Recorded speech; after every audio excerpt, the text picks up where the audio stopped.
This is the match that just happened. Shoma versus Shohei. So we see Kiwamu, who I really like their team. I love their team. Kiwame versus Shohei. Again, it's hard for me to do analysis now. We've been doing analysis on these same teams all day, um, but we'll do as much as we can. Bring back up the fancy little drawing tool.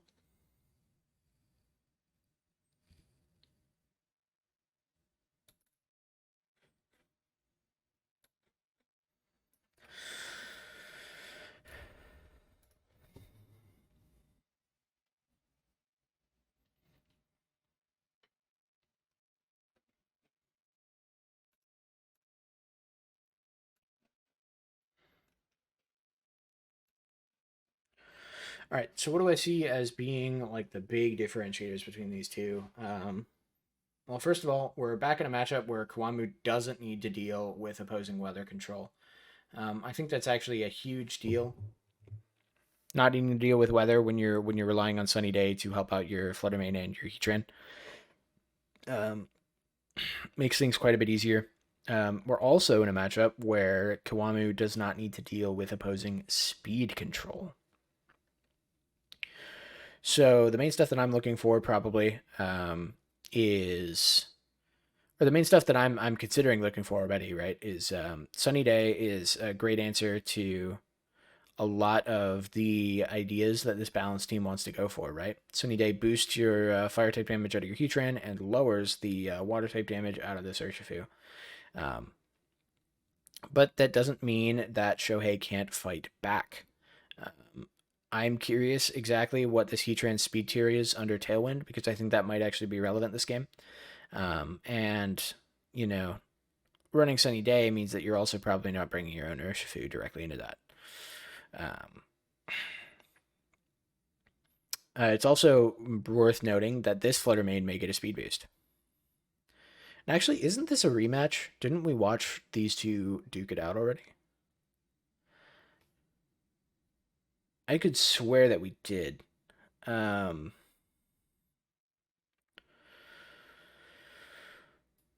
but yeah, this Fluttermane looks really good into Shohei's entire team, or most of Shohei's team. I'm sorry, specifically this right side, a good half.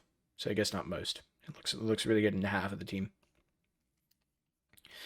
Um, and we see that this Fluttermane actually has the ability to protect, which is unlike a whole lot of Fluttermanes that we've seen throughout the rest of the day.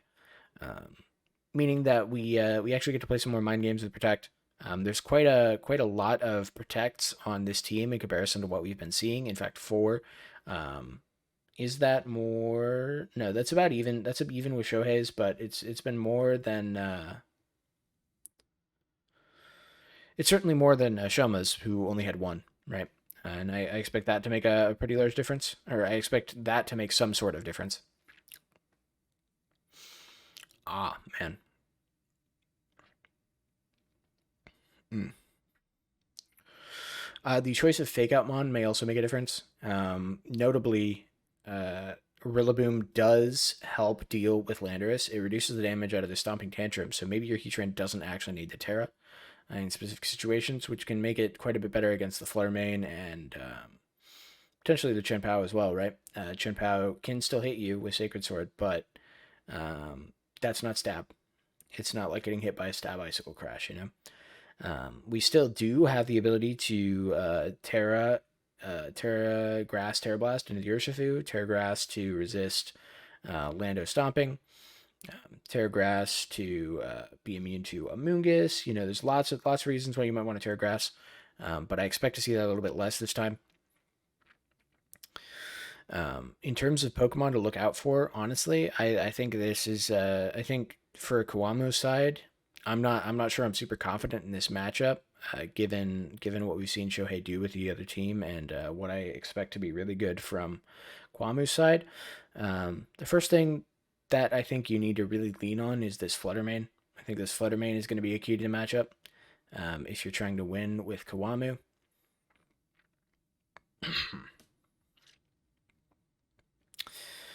And also leveraging Sunny Day and your speed control. Um, you know, especially when you're running this Torn with Sunny Day, you have a pretty good advantage over this Urshifu, being mono water attacking, right? So you can if you can invalidate, yeah, Torn is also going to be a massive part of this matchup. You know, Taunt almost entirely invalidates this specific Amoonguss. So if through Taunt and Sunny Day, you can kind of remove two of the six from having like a big impact on the game, at least for a while. So I think Sunny Day and Taunt are going to be massive in this specific matchup. That being said, I could see Iron Hands really. This Iron Hands could really pose a problem for Kiwamu, and this Landorus as well, honestly. Lando already does really great damage, but you're boosting it through Terra Blast, making it have more counters, or making your opponent have more counters to deal with. You know, we're talking about like the Rillaboom and the Heatran, both of those explode to Terra Blast. Chien-Pao, once it Terras, explodes the Terra Blast. So you're probably not going to get a whole lot of value out of this specific Terra, out of your Chien-Pao. I mean, most of the time people probably aren't tearing their Chien-Pao in the first place, but it does sort of invalidate that extra level of utility that you'd expect to have. We do see no Life Orb, so it's likely that both of these are going to be fine in terms of living attacks. You know, we heard from the earlier interview that these are both EV'd to always live a Chien-Pao Icicle Crash. We saw Life Orb change that calc, but obviously Life Orb, like I said, is not here. Yeah, I'd expect Sunny Day and Taunt to be really huge. I expect this Flutter Mane to be pretty important for dealing with a lot of the things that can deal with Heatran and Urshifu. And then everything else is there. Yeah. So Tornadus and Flutter are really important, and then you deal with the rest with like Heatran and the rest of your team. But I expect these two to be the ones to follow on Kiwamu's side. For Shohei, this Hands can really cause some problems, and this Lando can really cause some problems. So I'd look out for Lando and Hands, specifically from that side of it. I am running out of voice, and my explanations are getting less good because I've been streaming for 6.5 hours. So let's get this show on the road, brothers and sisters. If he can kind of repeat those same strengths, or and theys and thems. Absolutely. So we only have 3 players left in the tournament at this point. That's pretty wild, right? Yes. Yeah, it's always when you get to the end stage of the day and it's like these are now the people in contention to win it all, and there are some who have obviously fallen by the sidelines, and it just gets more and more intense, particularly when you see how their teams operate and how they operate them as well. You can start getting really into like kind of the depths of how they're going to battle it out. I mean, obviously Marcus and I kind of joined a little bit late, so taking a look at these teams, I'm really interested to see that Tornadus combination as well, you know, having a lot of those priority moves with players thought that Tornadus with is so broken, like it has so much power with Facade success rates. Yeah, also provides a lot of other utilities. That can kind of be a liability because Bleak, when they were leaving behind, that Shohei's team actually only has one inaccurate move, and that's the Icicle Crash. That he mentioned even in his pre-win interview was very important to his team. But everything else is very accurate, and I think that's a pretty stark contrast to you know, what we have over on Kiwamu's team, which has, you know, Bleak Wind Storm, Icicle Crash, Heat Wave. Way more inaccurate moves, but they're both pretty successful, both getting to the losers finals, which is you know, very impressive in a very stacked tournament like this. So I think it kind of goes to show that you know, if you play your odds correctly, you can get away with using some inaccurate moves. Yeah, now here for team, or we're already seeing Kiwamu selecting the Pokemon. At least he hasn't locked it in yet, but this is this simple for the re-encounter. He was forced to terrestrialize to great effect, and I think it was the first game he was forced to terrestrialize it early. Flutter Mane was very impactful for the re-encounter. He took in the previous set, or yeah. So they did play a previous set. Kiwamu's, and I think it was Heatran. Yeah, Kiwamu sent Shohei to losers. Something that we haven't really seen. Like, you don't really pressure too much because there isn't fake out pressure. The Pokemon are relatively mid speed, so I think this is a very interesting adjustment. Yeah, and the lead's coming out the blocks again. And yo, GN, thank you for the raid ski. Shohei with both physical and special attacks. My throat is toast. And the Landorus, and against the Heatran and the Urshifu for Kiwamu. Yeah, and looking at the HP stats, I think you already briefly mentioned it, but Kiwamu really likes to use these Pokemon and train them very, very bulkily. We're seeing an Urshifu with almost Here, I'll stats. pause this. Welcome everybody who came here from GGN. You have up, Quinn.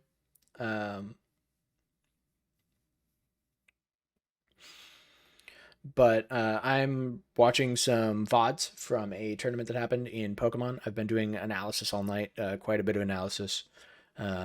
This VOD is only 6.5 hours long, and I am already 6.5 hours in, and we still have 2 more entire matches to go through. So it's we've been drawing all over the screen. We've been talking about Mons all day. My throat is going to hate me tomorrow. I've been guzzling honey down into my throat to try and make it stop hating me. It is not working anymore. But thankfully, my job, I don't really need to talk a whole lot, so I'll be all good. But yeah, we're watching losers finals right now. So we have this match and then grand finals, and then we're done for the night. But yeah, if you're interested in Pokemon, I think watching watching tournaments is really good for anybody who wants to get better at a specific skill. I'm really interested in Pokemon, so obviously I'm pretty interested in watching this. If you end up watching this and you want to watch more of this, I am planning on cutting all of this up and putting it on YouTube as well. So you'll be able to watch all of me rambling through a bunch of words, and finally making it to a point, while also drawing all over the screen. Yeah.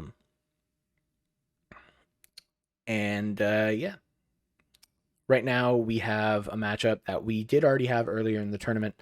Kiwamu did put Shohei into losers, so they won the first set, and then they were put into losers by the person who is currently in grand finals. So this is a rematch currently, to potentially allow for a second rematch with Kiwamu and the person in grands. It is under pressure, though, from both the Flutter Mane and also partly from the Landorus. Of course, the Terra Water is such a good Terra here on Urshifu, so I wouldn't be surprised if he just went for it right away, or if he uses the simple pressure that it has to say that, hey, you're not going like just for the fairy type attack, because this would risk the Flutter Mane on turn 1, so I can just go ahead on the offensive without using my Terra. Yeah, this is really risky in my opinion. Heatran's going to go for a Protector, and we actually don't see a Terra, despite the fact that both No Terra Pokemon from are Flutter under threat Mane. of getting KO'd here. Energy Ball. Here.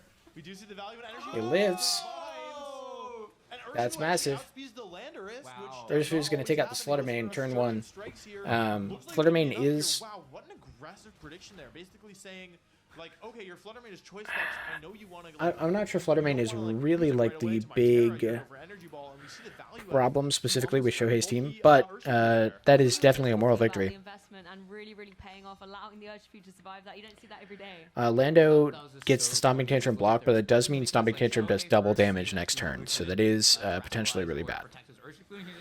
What are you gonna do? Just let me KO it, and then it goes all the way, but not to the very end. I have to like go back and rewatch or relook at everything because I did that whole explanation segment. I think it's so interesting that like we kind of just see a little bit of a repeat of the previous game between the two, where you see a Pokemon. I also don't remember what Kiwamu brought. I don't think they brought Tornadus, so they don't have a switch in that doesn't get hit by the Stomping, but they could bring in Rillaboom to eat the Stomping and then also set up Grassy Terrain to weaken the Stomping itself.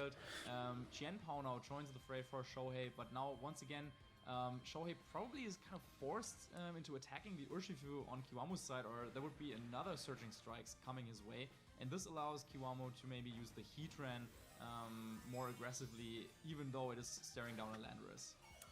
Yeah, the Heatran seems to be in a bit of an unchecked position at the moment. I like seeing this Terrestrialization on that Landorus as well, going for the flying Terra. Going to be able to apply pressure with something like Terra Blast flying into that opposing Urshifu, but the Sucker Punches into the Urshifu.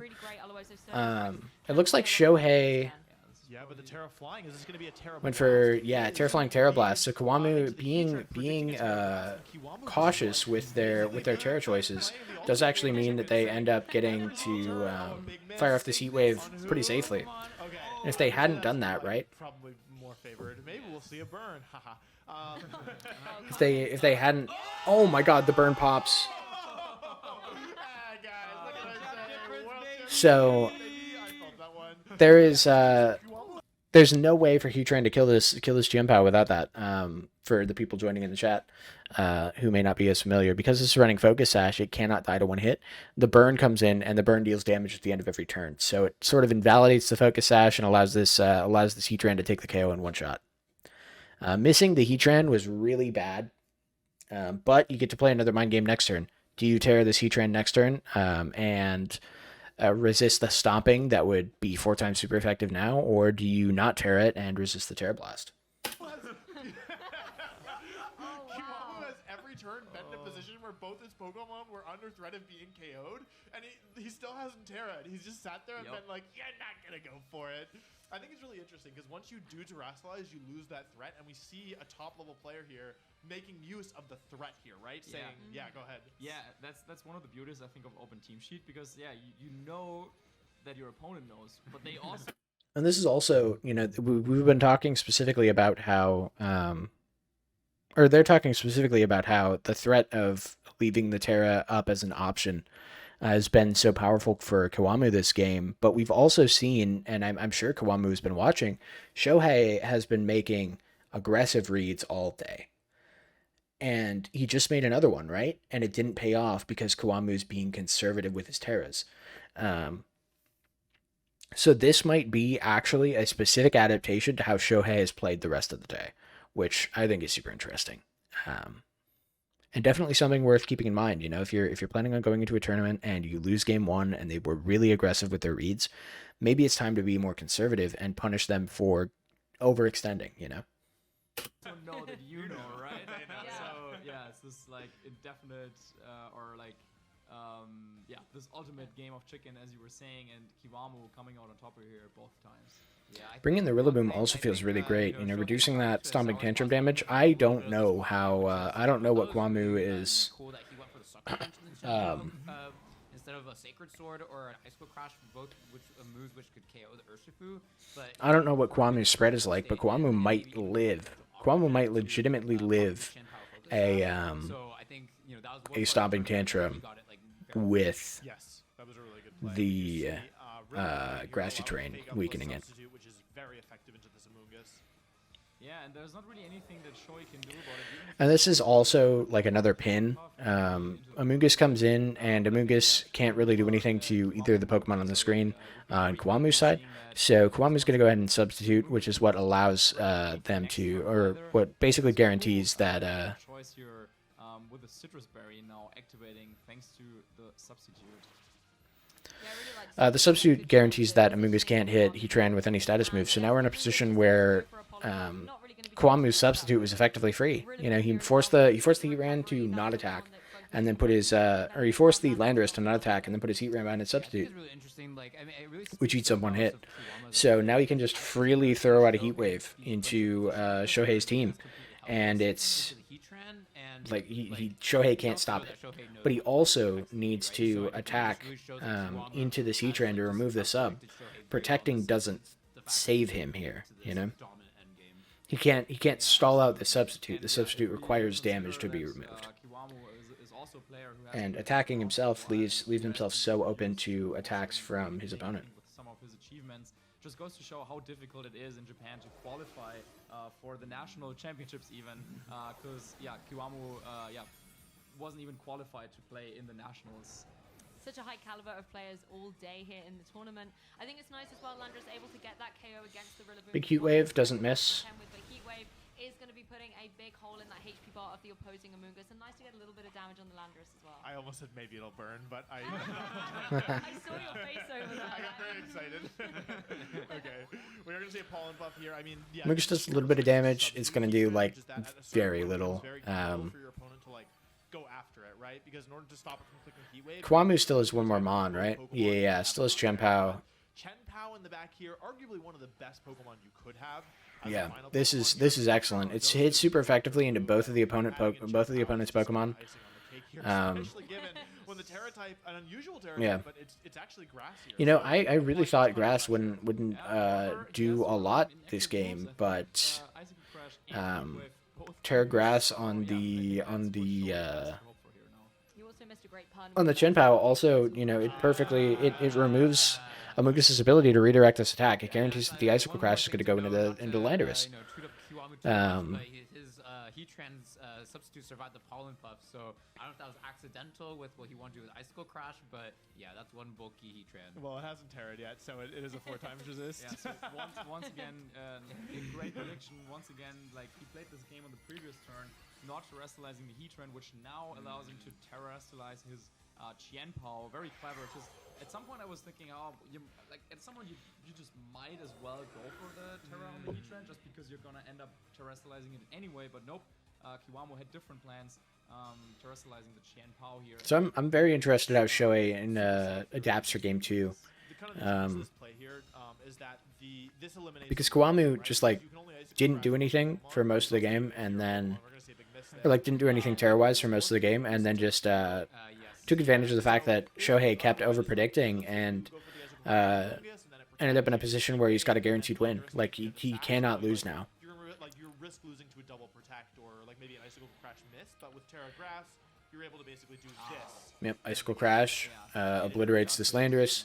Now it's just Heat Wave into this Amoonguss, or Icicle Crash into the Amoonguss if Heat Wave misses again. But saving that Terra ended up being really important, right? Because the Terra Grass prevents the Amoonguss from redirecting, and it also prevents the Amoonguss from sporing last turn, right? We saw that Heatran missed the Heat Wave, and Qianpao attacked into Landorus. That was probably Shohei's out, was ending up in a position where the Amoonguss puts the Qianpao to sleep, and then the Landorus goes in and removes the Heatran. But that endgame was entirely impossible due to the Terra Grass and the Qianpao. One game now has to win the next 2. Wolf, what do you think? Are there any adaptations you could see in the selection of Pokemon that he could make for this? So in my opinion, the problem wasn't really the Pokemon, it was Kiwamu's play, right? It was because there were the first 2 turns, all of Shohei's Pokemon were capable of knocking out all of Kiwamu's Pokemon, but because of the kind of interaction, the threat of the Terra, it didn't end up happening. I actually thought the leads, the Landorus and Fluttermane, I thought was a phenomenal lead. You're threatening a KO on both Pokemon, but even if Heatran was super vulnerable there, and Heat Wave doesn't do that much. Yeah, I'm gonna pause really quickly just so that I can elaborate a little bit. If you're listening to the background, I'm not sure how audible it is for viewers, but Wolf is talking a lot about how most of that game didn't come down to the leads, didn't come down most of the loss of the game did not come down to the leads for Shohei. Shohei was actually in a pretty good position for a lot of the game, but he kept over predicting. He predicted that the Terror was going to happen, and then he predicted that the Terror was going to happen. And then he predicted that it was going to happen. And then finally he predicted that it didn't. And right at the very end, Kiwamu pulls it out to make himself immune to a Spore. And I mean, if I'm Kiwamu, I'm probably not doing that again. But I'm probably not saving the Terra that hard again. But how does Shohei react to this? Shohei has been rewarded all day for those kinds of reads. And this is the first time where a player just punished him for it. And it was risky, right? Not tearing the Heatran, which was hit 4 times super effectively by the Landorus Stomping Tantrum while it's sitting in front of the Landorus, is scary. But saving that resource allowed him to play a 50-50 every turn. And then he just kept correctly calling it. And ended up totally invalidating, or totally... I guess invalidating is probably a good term for it. Totally invalidating the Terra out of Shohei's Landorus. It was resisted, and then he put the substitute down with the fake out to make sure that he couldn't get spored by Amoonguss, and after that it was over. So I would like to see Shohei play a little bit safer. It is difficult to just play safe when you're down a game. You feel like you need to pull out all the guns. But I think some safe play, just to pull back the reads a little bit, would have served him particularly well in that last game. It isn't that scary, in my opinion, personally, because they're both relatively bulky Landorus and Fluttermane. So like the trade-off is like really in your favor because if you get the heat trend play wrong, you take a heat wave and that's not that big a deal at the end of the day. And the Flutter Mane, like as long as you prevent it from going down, which you can do by forcing a Terra, for example, like you're in such a good shape. So yeah, for me, I think that this is about not getting swept up in Kiwamu's pace. When we've seen Kiwamu on stream, they've very much adapted the Pokemon they've brought between games. And so what I'm curious about is how do you like? I think you need to like not get put in the back foot immediately because based on watching Kiwamu, I would expect a Pokemon adaptation. Also, having the benefit of actually seeing the Pokemon that Kiwamu is bringing helps as well. But yeah, I think that like I'd be interested if we see a Sunny Day here. I still don't remember if we've seen it with Kiwamu's Flutter on the field. I don't remember if we've seen if it's speed or special attack boosting. Maybe like keep them a little more off, you know, like oh this Pokemon is vulnerable. I'm gonna like. I want to say it's probably special I attack. think we saw that in game 1 as well. It's pretty bulky and it's still putting out some pretty serious damage, and I don't think Pixie Plate gives you enough of a boost for that to like really be the case. I want to see it go down in turn 1, maybe preserved a little bit before the end. And it's going to be a Flutter Mane apiece, but this time a nice adjustment from Kiwamu as well with that Tornadus that we were talking about earlier on the field. Yeah. Oh, go ahead. No, I was gonna say the This is a really interesting turn. Kiwamu is definitely at an advantage, right? His Flutter Mane has the ability to protect, so he can negate all damage to it this turn, and he has the ability to taunt this Amogus if he wants. And this is actually a very similar thing to what happened the first time these two played. probably was expecting an Urshifu lead. And I think if I remember from back when the first time that these two played, Flutter Mane does not have the power to kill this. Flutter does not have the power to kill this Tornadus. Pokemon makes your opponent hyper focus on it and just totally throw them off with a different one. And I guess one prediction I want to make before the match, which so far I'm incorrect in, is I think Shohei might want to use Iron Hands a lot more like cleverly. Like Kiwamu's team doesn't have any really explicit answer to it other than Going for the Sunny Day and into the I think Dazzling, he Terra Fairy Dazzling. mentioned in I that think that Iron it's Hands just is like what makes his that's team nuclear, strong, right? And I think this would be a perfect match. Oh, that's a Moon Blast. That's not Dazzling. Which move did the Flutter Mane go for on Shohei's side? They went for Shadow Ball. Shadow Ball. Okay. Okay, Yeah. so it's locked in. Yeah, this allows then Kiwamu to make a relatively safe. And this is extremely safe because remember that Shohei's Amoonguss is 3 status moves and Pollen Puff. So Pollen Puff is not doing a ton of damage, and the other moves are. As well, even though it's taunted, you know, not able to do too much. Sorry, I just want to translate. The opposing Flutter's was a speed boost, and Kiwamu's was a special attack boost. Okay. So a difference, and there's the speed already paying So off. that's what we wanted to know from a long time ago, right? Set it about half. That's a special defense drop, but this special attack boost plus the Pixie Plate plus the Terra, this is a nuclear attack. Knockout, and it is It lived. Oh, so we see the side Pollen Puff, and all of a sudden, well, Shohei definitely not out of the woods yet, since Kiwamu with Tornadus has the option to go. Yeah, you just Tailwind here. Moonblast did almost everything. I feel like Dazzling has to do enough to KO here. Now, like, it's not like anything on Shohei's side can switch into this Moonblast, right? So, isn't this just a free Tailwind with Tornadus? Like, Yes. in Yeah, a sense, very like, free. I actually kind of think, oh, interesting. We're not seeing a Moonblast here. We're actually going for a Dazzling Gleam. I don't know if I'd expect this to pick up a KO. This could be a turn. I think this kills. It's gonna be close. It's been going. Yeah, this absolutely kills. It's enough Dude, to the be- Moonblast did the entire health bar minus like a couple points of HP. This has to kill. Yeah, Shohei expecting, I guess, his Flutter Mane to go down, goes for the Pollen Puff. Thanks to the special defense drop, actually does a little bit of chip, but yeah, not nearly close to getting a knock-on on that Flutter Mane. But it was the special attack boost from Tornadus this as well, wasn't it? Okay. Kiwamu's side as well, Yes. combined with the Terra Fairy, I'm not sure if that matters. I don't think Sucker kills. Powerful Dazzling Gleam. I don't think Sucker kills. I think you just Bleak Wind Dazzling. Sucker Punch? Oh, let's find out. Nope. Oh, Marcus, not quite. Once again, Kiwamu with Yeah. with the spreads here. Bulk for days. Oh, my goodness. Yeah, hit the Bleak Wind. Hit the Bleak Wind too. This could just be it for Shohei.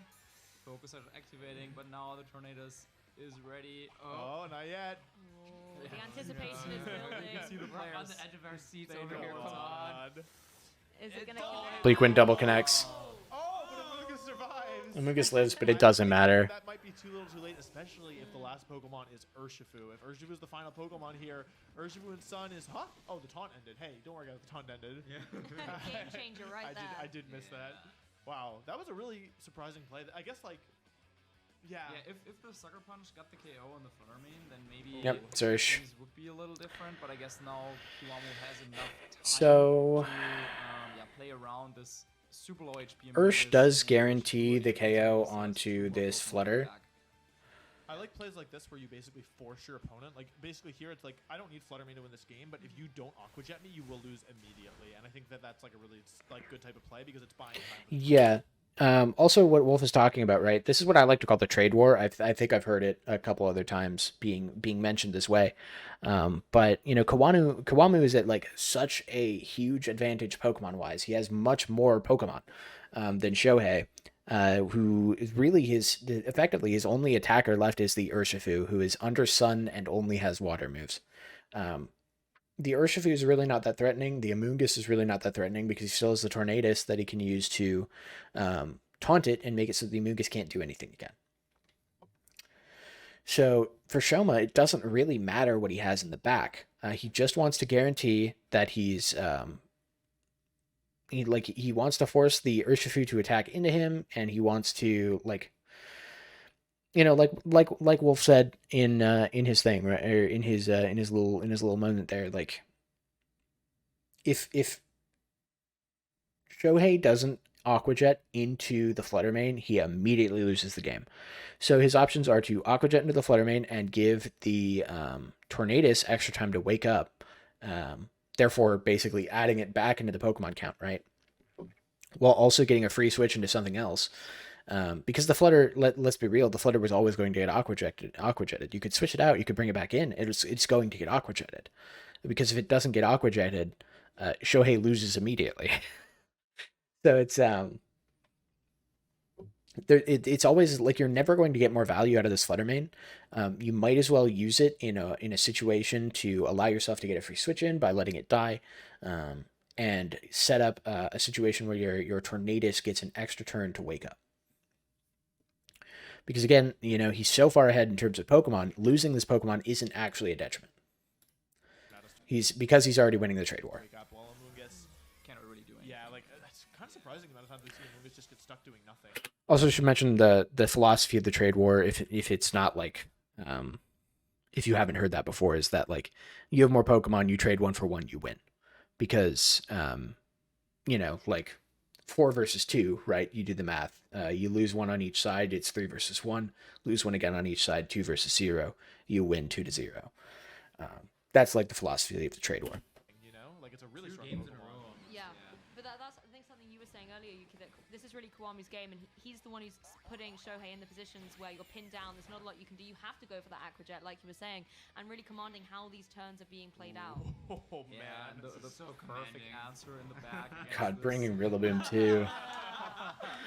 Kiwamu knows it too, and yeah, Shohei, well, he's the world champion, but I feel like in the Umbra exhibition, Wolfe Invitational here out in Japan, it might be curtains for him, as there's no way he can redirect any of the Rillaboom's moves, and Woodhammer should just be... Kiwamu's definitely made a fan of me, though. Like, I love their team. The first game, I can't even remember. I think it did, yeah. Okay. Yeah. Yeah. Well, it's doing more here. I have a feeling. I feel like every time I look at their team sheet, I'm like finding a new thing that like blows my mind. That I'm like, why isn't anybody doing this? This is so good. Here we're seeing Rillaboom just like basically being used to like completely wall Amoonguss in a meaningful way. So, yeah, Toronto's gonna stay asleep here, but it would take. I'm gonna say it would take a miracle to win this one. To be completely honest, like even getting every turn correct for multiple turns in a row with the sun up, it's just like your only move is surging strikes to do damage, and I mean Pollen Puff might be a 5-hit KO. Yeah. But yeah, probably not enough. The Amoonguss is just Oh. trying its best. Wait, did the sun end? I think so, yeah. Did. Tornadus can wake up and set it again, though, surely. Yeah. Is it his third turn of This sleep now, would be a potentially? third, so it's a And then 50% Yeah. chance. Shohei went up, right? Yeah, and the lack of close Yeah. combat, I think, makes it really hard to get over that Rillaboom. Oh yeah, Tailwind is. Wait, is Tailwind still up? Yeah. Yeah, Tailwind those is are still the up vortex. for Wolf, who's Yeah. asking, even though this is in the past and he wouldn't be able to hear me anyway. Headphones off. Yeah. Well, So yeah, Sunny Day comes back up. one rating. You hit him with the wood hammer. It's game over. I guess. Yeah, Bop. It's one take a look Kiwamu. here. Build bulky spreads, I think, is the answer, right? Yeah, I mean, bulk Yeah, so prevails. Shohei just got double eliminated by him, right? Yes. Yeah. Knocked down to Yes. the losers bracket and now eliminated. Wow. Yeah, very, very well played here from Kiwamu, and yeah, definitely a team that I would look out for if I had any more Regulation D tournaments coming up. Certainly. I just think it's so cool that I feel like Kiwamu was able to take this match, not even just from the team training that we talked so much about, but also just in his playing too, right? Like Yeah, it wasn't yes. just the team was not the only thing that carried him. It definitely carried him, but he also